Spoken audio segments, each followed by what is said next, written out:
Muy buenas tardes, mi nombre es Julio Enrique Acosta Durán, soy abogado, trabajo en litigación oral y casación penal y en esta tarde vengo a hacer unas breves reflexiones acerca de lo bueno y lo malo, lo positivo y lo negativo del decreto expedido ayer por el Gobierno Nacional con el cual se busca mitigar la propagación del COVID-19 en los establecimientos carcelarios. El decreto 546 del 14 de abril de 2020 pasará a la historia como una buena idea, como una magnífica idea mal desarrollada, pues es evidente que las medidas tomadas por el gobierno son insuficientes para enfrentar la pandemia. El propio título del decreto establece que se adoptan otras medidas para combatir el hacinamiento carcelario y prevenir y mitigar el riesgo de propagación. Todo esto en el marco del estado de emergencia económica, social y ecológica decretada recientemente por el INPEC, lo cual indica que en el fondo, al lado de la crisis sanitaria, se estaba pensando en el hacinamiento carcelario, el cual es, como todos sabemos, un problema estructural, pues desde 1998 nuestras cárceles están en un estado de cosas inconstitucional. Lo primero que debo decir es que hubo miedo.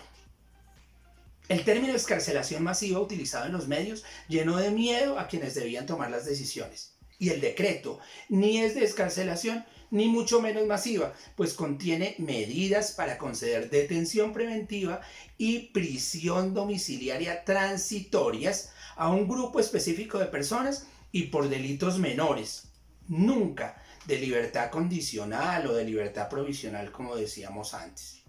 Preferiría utilizar el término excarcelación humanitaria, pues lo que en realidad se necesitan son medidas efectivas para evitar el contagio, la propagación y las fatales consecuencias de esta enfermedad.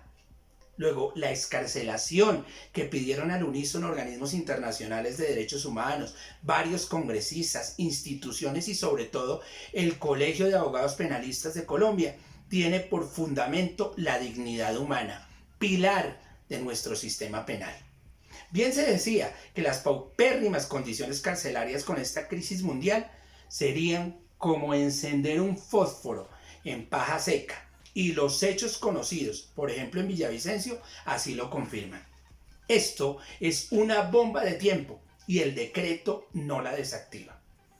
La lista de exclusiones contenidas en el artículo 6 es muy extensa y por ello tienen razón quienes critican el decreto por ser inocuo, pues están enlistados delitos menores, reafirmando normas represivas como el tristemente célebre artículo 68A del Código Penal, norma que sin lugar a dudas es en gran manera responsable del hacinamiento carcelario al consagrar excepciones para concesión de la suspensión condicional de ejecución de penas menores de 4 años simplemente por la naturaleza de la conducta.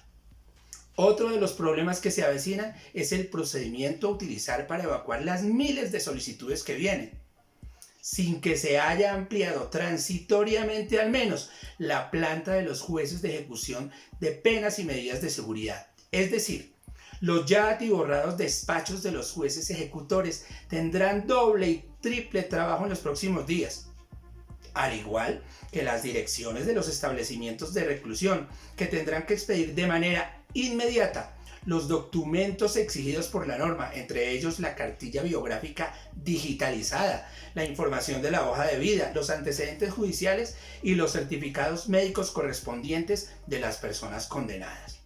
Igual acontece cuando la solicitud verse sobre personas con medidas de aseguramiento, es decir, que no hayan sufrido una sentencia condenatoria ejecutoriada, pues la competencia recae en los jueces de conocimiento y en los jueces constitucionales de garantías, según establece el artículo 7º del precitado decreto.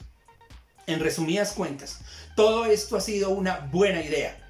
Partió de la buena voluntad de los autores. Sin embargo, y la historia Dios quiera que no nos dé la razón, estas medidas son insuficientes y obligarán a la expedición de otro instrumento menos exigente y más humano por parte del gobierno.